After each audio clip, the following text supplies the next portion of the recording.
Let's keep this there. So yeah, if you don't mind, I'm going to keep my coat on and I'm going to be resting because my arms are shot to bits. Like I say, not used to this working out stuff full time, and also the renovation side of things has been a bit mad. So yeah, let's just lean forward. Let's get off my channel. Let's go to @Maxemus. So yeah, if you haven't already, why haven't you? You've got to get over @Maxemus pronto. Just subscribe, show some love. The geezer's on 924,000. We need to get that man over a mil. He's going to be over a mil before we know it. Get on the wave before this guy reaches over 1 million subscribers, because if you don't, you're going to be gutted, because there's so many tracks to catch up on. There's so much stuff to, it's just relentless. Like, trust me. Just trust me when I say get your ass over, subscribe, join the wave. Don't wait too late, because it's going to be hard to catch up. Don't wait too late. Pupils dilate in the dark. People dilate in the dark. But yeah, if you haven't already, then you need to come out. The geezer's insane. There's so much variety within. It's a madness. The geezer is talented. The geezer tells stories. He's a storyteller. You need to get on that wavelength. You need to join the party. So yeah, man, look, the thing is, I've seen quite a few. I've not seen nowhere near as many as there are out there, but you need to check this guy out. The song Money Game, for example, part 1, that seems to be a commentary on the current state of the world and the impact that money and power have on society. The lyrics suggest that greed and corruption are rampant in political circles, and that people are being manipulated by those in positions of authority. And that's exactly what I'm saying. I've been looking into videos on this. I'm awake to all this stuff. Are you? I don't know, there's so many people that are still not, but seems Ren and the following that he has are, which is why I'm so pleased to be a part of. So yeah, it's like, I get that, man. It's like the first verse highlights, for example, the feeling of powerlessness and the fear that many people experience due to the actions of those in power. The lyrics also suggest that money has become a game that people play with the pursuit of wealth, causing them to act in ways that are destructive to themselves and others. And I mean, boom, there we go. It's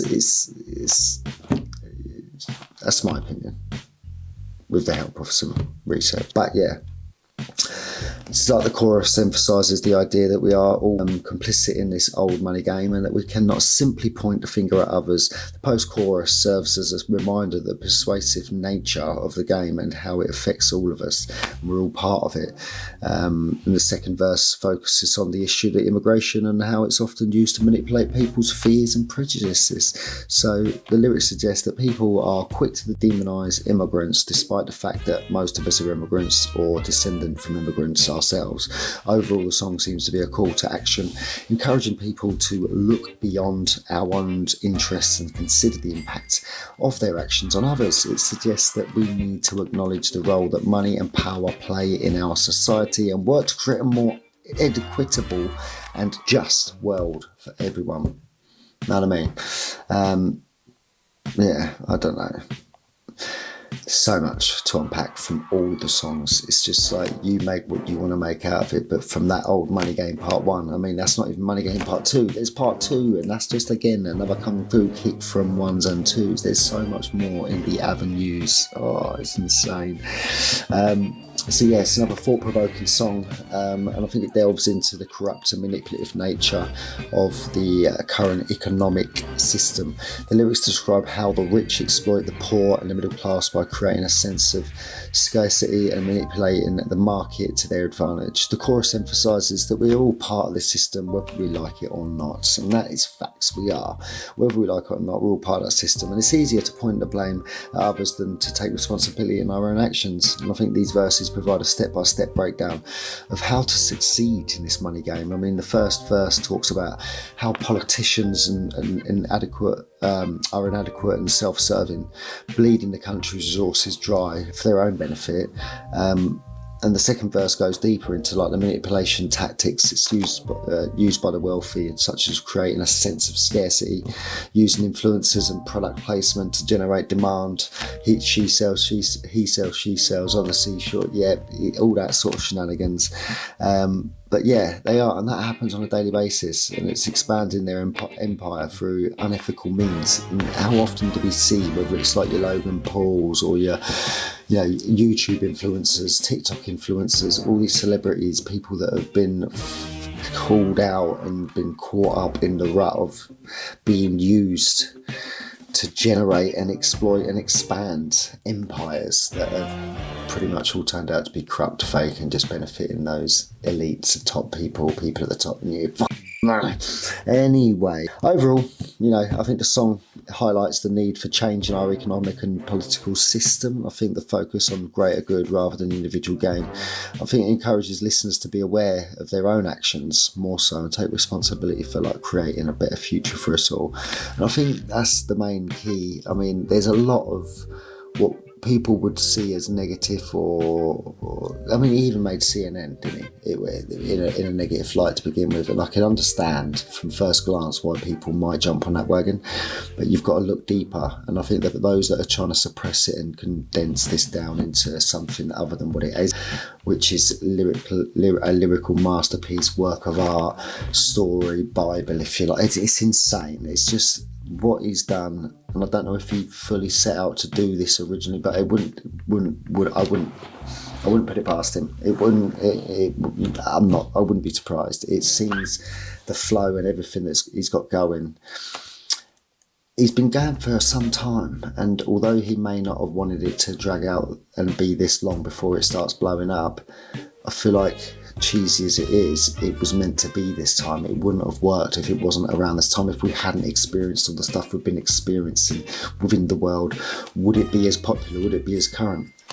I don't know. What's your thoughts? What's your opinions on that? Maybe if it did blow up 10 years ago, obviously he wouldn't have had all the content he's got now, but also, would it have been as impactful? I don't know. Would people have slammed him for being a conspiracy theorist, for being an anarchist, or whatever you call it? It's current right now. There's a lot of people pissed off. There's a lot of people willing to come together to connect, to do good. There's a lot of people that are awake and know what's going on. And that's just two little breakdowns of this song. So check out Ren. Again, we're rhyming. It's not good.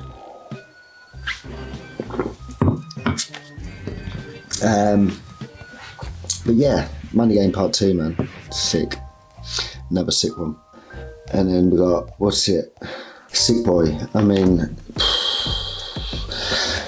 I'm only going to break this one down in one more, and then it's like, this is just little bits that I've obviously reacted to these ones already, and it's something that I've wanted you lot to see, and this is just a little snippet of what's to be inside this rabbit hole of Ren Ski. So check out him, please.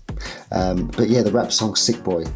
I mean, this tells us a story of a person who is physically and mentally unwell, potentially, I'm thinking. I think the lyrics explore the interplay between one's emotional state and the physical body, and how the subconscious can repeat patterns from the past, leading to a negative feedback loop. The song critiques the commodification of destruction of the natural world and the music industry. I think Ren questions the notion of progress, and it challenges the idea of the individual's sickness, whether that's himself or whoever he's playing in that song. And I think it argues that we are all sick as a society, and it concludes with a realisation that that either him or whoever, Ren, is also part of the problem, the person himself. So if it is talking about him, then he's part of the problem himself. We're part of the problem ourselves, like in the other one. So yeah, if we're all part of the problem, we all need to start maybe changing our behaviours, or the person involved might have to start changing behavioural patterns. Overall, I just think Sick Boy is a thought-provoking commentary on the state of society and the human condition, which is again why I feel like so current, so needed, because of how, I don't want to say fucked up, but we are, as a society, pretty messed up at the minute. It's not good. the impacts of lockdowns, the impacts of all the restrictions, the impacts of all the bereavements, of all the things that are going on, all the uncertainty, everything else. It's definitely done stuff to us all. It's affected us or benefited us in some ways, and it's affected us and benefited us in different ways. Some similar, like I say, some different, but a lot of negativity, and this is the time for the uprising. This is the time for it happening. You can see people like Russell Brands, they're getting bigger and bigger and bigger. You see people like Ren getting bigger and bigger and bigger. They're two completely different people, but they're people with great followings and people with a great community, people that want to make a difference, people that are fed up with the piss-taking people, that are taking a piss out of the little people, us people. And the way that Ren is doing this organically is amazing, and it's just, yeah, if I can give anything back, and even if that is just a few subs on his channel to help him get to over that million point, then I will do what I can to do it. And I know I said I wouldn't do too much on the Ren wave, but I can't not when it's been so rewarding to me and the channel. And I'm enjoying it so much as well. So much so that I've talked so much that I've got dry mouth. I do apologise. And I've not even played a single song. How about that? It's like, sometimes it just doesn't work out, right? Okay, I'll be back. But it is knocking on it. It's 11:15. I've got to be up at 6 because I'm going to pick up the kids. So basically, yeah, I went down to the beach to drop the kids off with my sister, and then I came back. I've done like a 4-hour drive, and I'm doing it all again tomorrow. So it's been busy. It's been one of them, like I say, I've been doing slabbing, but doing this, I don't need to tell you again. But yeah, anyway, you got Animal Flow, the latest one. So Animal Flow is a rap, and it's about... well, it can be about many things. And a lot of people have said, and I think he even himself has confirmed, that there's some links between George Orwell's Animal Farm and Animal Flow with the visuals as well as the lyrics. I wouldn't have got that personally. I remember sort of reading it at school, and I do know the story, and I've definitely read the book from start to finish.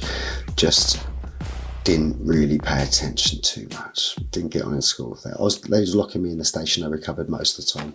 But yeah, thanks to Knox Hill and loads of other reactors that probably got that information from Knox Hill's reaction, to be honest. But yeah, thanks to you guys for that little bit of information. But yeah, I mean, it's, to me, first of all, I was thinking like it's a song, Animal Flow, rap, obviously different vibe, proper deep dark energy, but it's essentially a rap about a king who is a cannibal, rules over the chaos and anarchy in the jungle.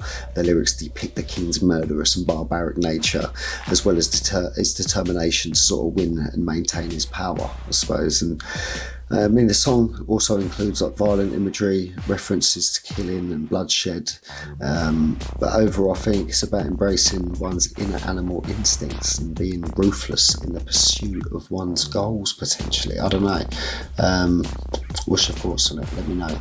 But with Animal Flow, there's lots to take in, lots to consume, and you've got to remember with Ren, it's sort of all this one take video stuff. So if you don't know about that, it's sort of all shot, and there's a lot of his videos that are done this way. I don't know how many as of yet, but they've recorded and shot in one take. So sometimes that can happen blissfully and within an hour potentially, but other times 4, 5, 6, 7, 8, 9, 10. Everybody in the night, to the better be there with some more that no, but I really don't wanna chase some juice, but I really want some gin and juice, but I really don't wanna. Yeah, you know what I mean. 1, 2, 3, 4, 5. Everybody in the house come along and I don't know, something like that. But yeah, anyway. So much to take in, so many different genres, so many different styles. There is no lane that this guy's in. So if you like a little bit of this and a little bit of that, or you like certain in particular genres, there will be something. Don't knock it till you try it, all right? Now that is it. That's a wrap. Done. If you haven't already, don't worry about subscribing to me right now. Head over to @RenMakesMusic. Check out all the other artists he's collabed with. But before you do that, check out some of his stuff. There's not going to be something. There's not going to be. You're not going to not find something you like. There's going to be at least 1 track, 2 tracks, 3 tracks, 4. There's going to be something that you want knocking on your door on a daily basis. I've not stopped listening. I've listened to probably 1 Ren track a day, even if it is the same track. every day since I've heard him. From the very first time. So that's just, and I'm not the only one, right? I'm not saying you have to do that, but just put him on your playlist, have a little listen, divert down that rabbit hole, check it out. I broke down a few songs. I want you to go over there, and if you do support Ren and end up subscribing to Ren's channel, just let him know that I sent you. Just say Maxemus and Co sent me. That really made my day. So he would know that I am trying to give something back for all of his community's generosity and for what he's doing for YouTube channels, because he is doing a madness for reaction channels. He is doing a madness for loads of content creators. He's willing to let his music be copyright free. He's willing to let us stream it and play it and react to it. So thank you very much. And if I can do anything, and even if that is just one subscriber, so family, you're watching, friends, you're watching, Maxemus and Co, Maxemus and you, Maxemus and me, please, just a couple of you, 1, 2, any of you, just head over, if you're not subscribed already, at Ren Makes Music. Maxemus and Co sent you. One love, stay blessed. Put that in the comments as well. Let's see this happen. For now, we're going to go, but I want to thank you very much, and I want you to stay tuned, switch on the notification bell, smash that thumbs up, because I'm about to get some reactions done. And if I don't see them thumbs up going up and see those subscriptions going over to Ren, then it's not coming. I'm just going to sit here and just not live it, alright? And then I'll get bored and about 10 minutes will pass, and then I'll probably just carry on. But anyway, you know what to do. One love, mwah, stay blessed. Which camera do I smash? I've got 2. I'm spoiled for choice. How about you? Anyone notice the new desk? 2. So I got out the old and I'm in with the new. This was a gift from work, and I'm very privileged and lucky to have the job that I've got, and it comes with amazing perks. And this is just one of them. And look, it goes up, it goes down. It's amazing. Anyway, stay blessed. One love.